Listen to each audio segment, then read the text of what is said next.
2024 के चुनाव में किसी भी कीमत पे हम इनको मुल्क के अंदर नफरत की इजाजत नहीं देंगे और सत्ता से बेदखल करेंगे, इनका हिसाब लगाएंगे। हमें नौजवानों को इनकी जो साजिश है इससे बचाना पड़ेगा, नौजवानों की एकता को कायम रखना पड़ेगा, नौजवानों की एकता को और मजबूत करना पड़ेगा, ताकि ये 2024 के चुनाव में जब हमारे गांव में आए, जब हमारे मोहल्ले में आए, तब हम इनसे सीधा सीधा 10 साल का हिसाब मांगेंगे और इनसे कहेंगे कि आप इस लायक नहीं हैं कि आपको फिर से गद्दी पे बिठाया जाए, आप गद्दी से बाहर होइए। रेलवे को एक एक करके बेचा जा रहा है, कभी स्टेशन बेचा जा रहा है, प्लेटफॉर्म बेचा जा रहा है, रूट बेचा जा रहा है, स्टेडियम बेचा जा रहा है, स्कूल बेचा जा रहा है। और रेलवे के साथ साथ पिछले 70-75 सालों में इस मुल्क ने जो कुछ भी रोजगार के अवसर हासिल किए, आप एक एक करके उसको नीलामी के बाजार में रख के उसको बेच रहे हैं। और वह चाहते हैं कि नौजवान 10 साल का हिसाब ना मांगे, इसलिए नौजवानों के हाथ में ये तलवार थमा के मुसलमानों का मोहल्ला दिखाने का काम करते हैं। और ये हम आने वाले चुनाव में होने नहीं देंगे। 10 साल का हर हालत में हम जवाब मांगेंगे और इन्हें सत्ता से बेदखल करके रहेंगे।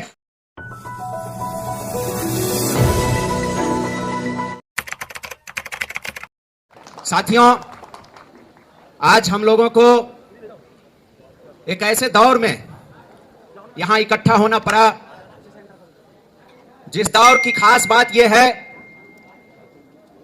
कि जिस पीढ़ी के पीठ पे इस शासन की लाठी सबसे ज्यादा जोर से लगी, आज ये हुकूमत उस पीढ़ी को अमृत पीढ़ी कह रही है और इस काल को अमृत काल कहा जा रहा है।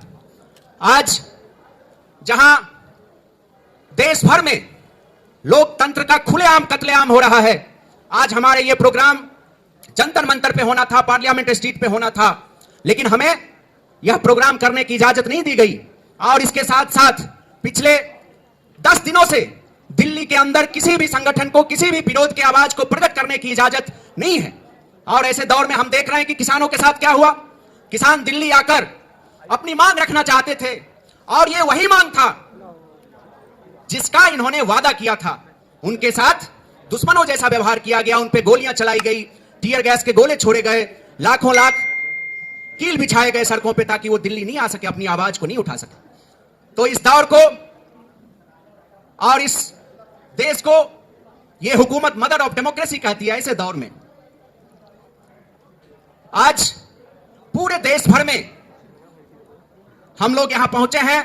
पिछले 3-4 महीने से एक अभियान चला के गांव गांव में, शहरों में, मोहल्लों में, विश्वविद्यालयों में, कॉलेजों में जाकर हमने स्टूडेंट से, नौजवानों से बात की। उनके बीच हम लोगों ने रेफरेंडम करवाया और लाखों लाख नौजवान इस सरकार की 10 साल की नीतियों का विरोध किया, 10 साल की नीतियों को रिजेक्ट किया। और हम आज उसी आवाज को लेकर यहां मौजूद हैं, बातचीत कर रहे हैं, क्योंकि हम देख रहे हैं पिछले 10 साल में इन्होंने जो वादा किया था कि हम सत्ता में आएंगे तो हर साल 2 करोड़ नौजवानों को रोजगार देंगे। 10 साल से आपकी हुकूमत है, कायदे से 20 करोड़ नौजवानों को रोजगार मिल जाना चाहिए था, लेकिन आपने रोजगार देने की बात तो छोड़ दीजिए, अभी भी 30 लाख से ज्यादा केंद्र सरकार के संस्थानों में पद खाली है, उसको नहीं भरा गया। तो पहले से जो पद खाली था आपने उसको भी नहीं भरा। और इसके साथ साथ पहले से जो रोजगार की संभावनाएं थी, जो रोजगार के अवसर थे अलग अलग कंपनियों में, सरकारी संस्थानों में, आज वो सब के सब नीलामी के बाजार में हम देख रहे हैं। रेलवे को एक एक करके बेचा जा रहा है, कभी स्टेशन बेचा जा रहा है, प्लेटफॉर्म बेचा जा रहा है, रूट बेचा जा रहा है, स्टेडियम बेचा जा रहा है, स्कूल बेचा जा रहा है। और रेलवे के साथ साथ पिछले 70-75 सालों में इस मुल्क ने जो कुछ भी रोजगार के अवसर हासिल किए, आप एक एक करके उसको नीलामी के बाजार में रख के उसको बेच रहे हैं। 100 से ज्यादा कंपनियों के शेयर आपने बेचे, कुछ ना कुछ शेयर सबके आपने बेचे। ये हकीकत आपके शासन की है। आपने कोल इंडिया को बेचा, आपने हिंदुस्तान एरोनॉटिक लिमिटेड को बेचा, हिंदुस्तान पेट्रोलियम बेचा, इंडियन ऑयल बेचा, भारत पेट्रोलियम बेचा, एयर इंडिया बेचा, एयरपोर्ट्स बेचे। और पूरे देश में आप नौकरी देने का वादा तो करके आए थे, लेकिन आपने जो पहले से हमारे बीच अफसर मौजूद थे, आपने हमसे उसे भी छीन लिया। इसलिए साथियों, हम लोगों को गांव गांव में जाना पड़ा, छात्रों नौजवानों के बीच जाना पड़ा, क्योंकि पिछले 10 साल की इनकी जो नाकामी है, उस नाकामी से तिलमिलाई हुई सरकार देश भर में जितने भी आंदोलन हो रहे हैं, अभी उत्तर प्रदेश में हमने देखा आरओ के अभ्यर्थी जो वहां पेपर लीक हुआ इम्तिहान का, उसके खिलाफ लड़ रहे थे, उनके साथ बेरहमी से उनकी पिटाई की गई। कुछ साथी हमारे बीच मौजूद हैं जिनको गिरफ्तार किया गया, जिनके साथ जातियां हुई। तो एक तरफ उन्होंने हमारे अफसरों को बेचा और दूसरी तरफ हम जब आवाज उठाते हैं, हम जब मांग करने की कोशिश करते हैं, तो हम पे जातियां होती है, हम पे दमन किया जाता है। और ऐसा करके वो सोचते हैं कि हम नौजवानों के, छात्रों की जो आवाज है, उस आवाज को खामोश कर देंगे। लेकिन हम बताने आए हैं कि हमारी आवाज को आप खामोश नहीं कर सकते, क्योंकि हम उसी मुल्क के नौजवान हैं जिनका 1857 का इतिहास है अंग्रेजी और देसी हुकूमत के खिलाफ लड़ने का, जिनका अंग्रेजी हुकूमत को इस देश से बाहर करने का इतिहास है। 70 के दशक का इतिहास है आंदोलन का, 60 के दशक का इतिहास है। और जब जब भी इस हुकूमत ने इस देश की जनता पे, अधिकारों पे जुल्म ढाए हैं, हमारा इतिहास है उसके खिलाफ मजबूती से आवाज उठाने का। इसलिए आप हमारी आवाज को खामोश नहीं कर सकते। इसलिए साथियों, अभी देश चुनाव की ओर जाएगा, कुछ ही महीनों में चुनाव होगा, और ये कोशिश करेंगे कि इनकी जो 10 साल के हुकूमत की नाकामी रही है, इस नाकामी को नफरत के चादर के नीचे ढक दिया जाए।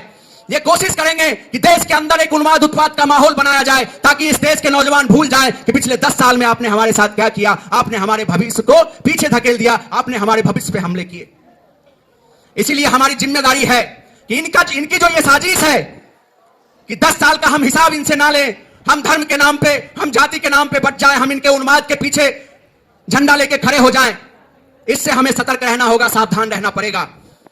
हमें नौजवानों को इनकी जो साजिश है, इससे बचाना पड़ेगा। नौजवानों की एकता को कायम रखना पड़ेगा, नौजवानों की एकता को और मजबूत करना पड़ेगा, ताकि ये 2024 के चुनाव में जब हमारे गांव में आए, जब हमारे मोहल्ले में आए, तब हम इनसे सीधा सीधा 10 साल का हिसाब मांगेंगे और इनसे कहेंगे कि आप इस लायक नहीं हैं कि आपको फिर से गद्दी पे बिठाया जाए, आप गद्दी से बाहर होइए। और इसीलिए साथियों, आज के इस यंग इंडिया के इस रैली से, इस प्रोग्राम से हम लोगों को संकल्प लेकर वापस जाना पड़ेगा